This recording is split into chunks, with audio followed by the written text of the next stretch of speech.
अशोक जी, मैं अब आपको लाना चाहती हूं। देखिए, ये समस्या तो बहुत गंभीर है, बहुत गंभीर है। और जितने भी रिपोर्टर्स ऑन ग्राउंड थे जो अलग अलग पार्टियों की बीट कवर करते हैं, और मुझे लगता है कंचना जी भी इस बात से सहमत होंगी, ऑफ रिकॉर्ड इनके कई पार्टी के नेता बताते थे कि वोट चोरी वाला जो मामला है वो जमीन पर तो टिका नहीं, और इनको सबसे ज्यादा अगर लॉस हुआ तो 10,000 रुपए जो ये महिलाओं को दिए गए थे उसकी वजह से लॉस हुआ। इन बातों पर तो आप बहस कर सकते हैं, लेकिन हारने के बाद संस्थाओं पर सारा दोष मढ़ देना, और अब तो आप पर दोष मढ़ा जा रहा है कि आप लोगों ने इंटेंशन के साथ ये चिट्ठी लिखी है। अशोक जी। जी देखिए, जो ये दोष लगाते हैं तो मैं तो समझता हूँ ये जो आरोप लगा रहे हैं ये इतना ओछा आरोप है that I don't want to dignified by responding to it, क्योंकि मेरे विचार से कोई भी ऐसा इसमें नहीं है।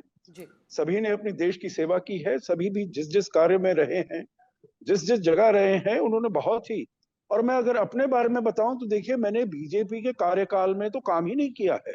मेरे तो रिटायरमेंट ही हो गया था, मैंने तो पूरा समय कांग्रेस के समय में गुजारा है। तो इसीलिए ऐसी बातें कहना शोभा नहीं देता। ये देखिए, अपने पार्टी के नेता हैं, उच्च नेता हैं, वरिष्ठ नेता हैं, जिनको अपनी पार्टी की पॉलिसी बनाते हैं।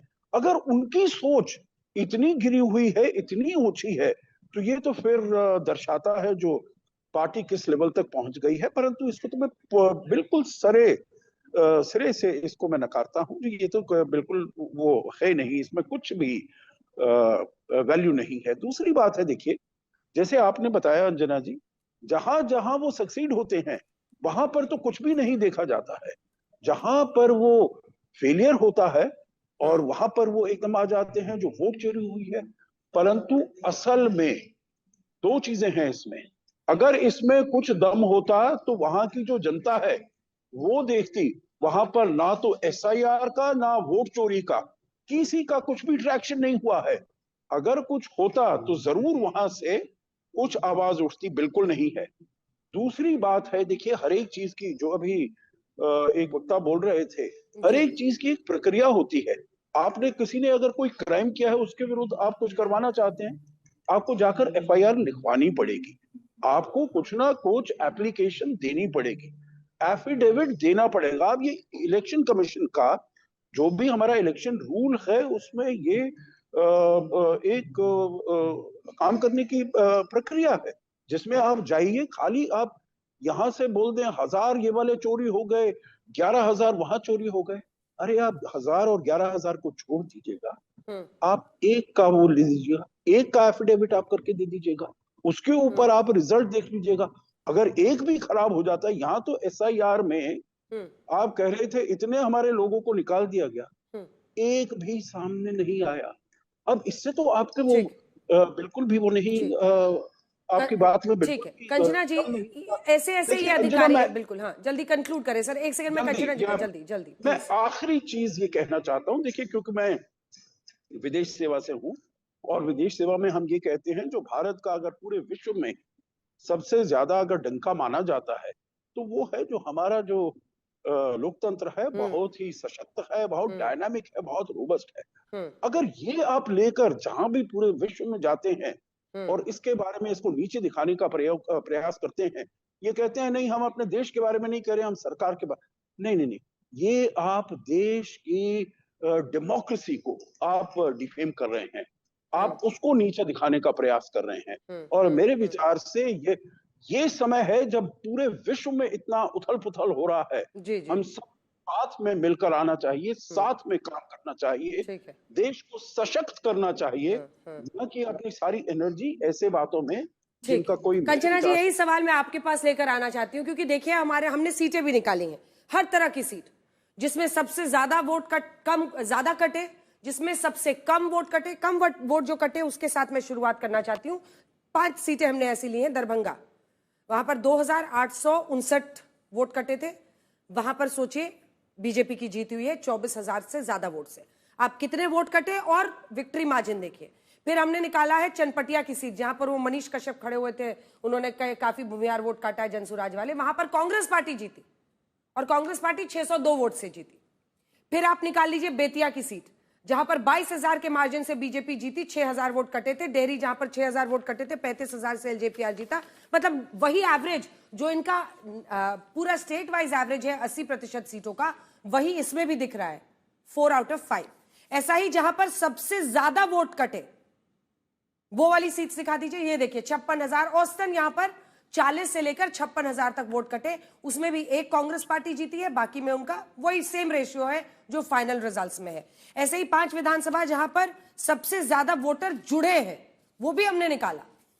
उसमें भी आप देखिए, जहां पर आप देखेंगे जितना लगभग 4 सीटें उनकी हैं और 1 सीट कांग्रेस पार्टी की है। देखिए, रोने को तो कोई भी रो सकता है बाद में, लेकिन एग्जाम की तैयारी करनी पड़ती है।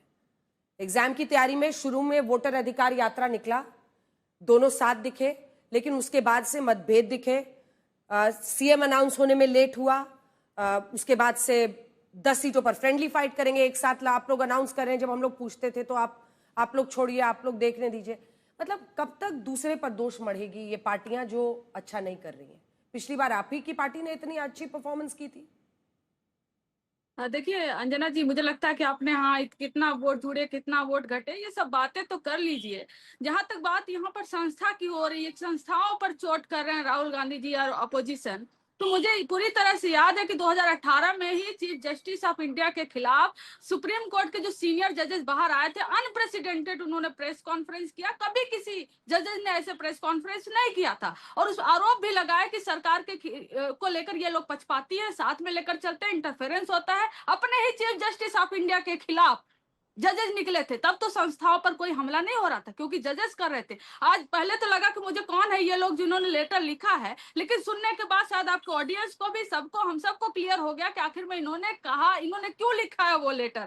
और जब ममता बनर्जी जी का आपने ट्वीट पढ़ लीजिए, वो बताती है कि 28 बीएलओ जो है वो आत्महत्या कर लिए, उनका डेथ हो गया प्रेशर में। तो मुझे लगता है ये जो जितने भी लोग हैं ना जो भी राहुल गांधी जी पर लेटर लिख रहे हैं, इनको एक काम करना चाहिए इलेक्शन कमीशन को कि इनको बीएलओ बनाकर भेज दे ग्राउंड पर। बीएलओ बनाकर इनको उसी पेमेंट के आधार पर दिन रात 2 महीने के अंदर काम करवाए, तब इनको समझ में आएगा कि एसआईआर आखिर में हो क्यों रहा है और क्यों करवाया जा रहा है और कैसे करवाया जा रहा है। चिट्ठी लिख देना बैठकर बहुत आसान काम है। और ऐसे ही आपको याद है कि जब सीएनआरसी हो रहा था तो आईएएस ऑफिसर ने रिजाइन मार दिया था। 2015 में छत्तीसगढ़ में मोदी जी को एक आईएएस ऑफिसर चश्मा पहन के चला जाता है उनको रिसीव करने, उसको समन कर लिया जाता है। कितना इस देश में अधिकारियों की इज्जत की है प्रधानमंत्री नरेंद्र मोदी जी, वो सब देख रहे हैं। समस्या यह है कि एक बस ज्ञानेश कुमार गुप्ता जी को बचाने की योजना चल रही है। अरे इनके लेटर लिख देने से इलेक्शन कमीशन ऑफ इंडिया के ऊपर जो सवाल उठ रहे हैं कि आप ही मानिए ना, अभी अनुप्रिया जी हैं, असिस्टेंट प्रोफेसर का इंटरव्यू हुआ था और कई सारे स्कीम चल रहे थे जो नीतीश कुमार जी के सारे एमसीसी की वजह से होल्ड कर दिए गए थे।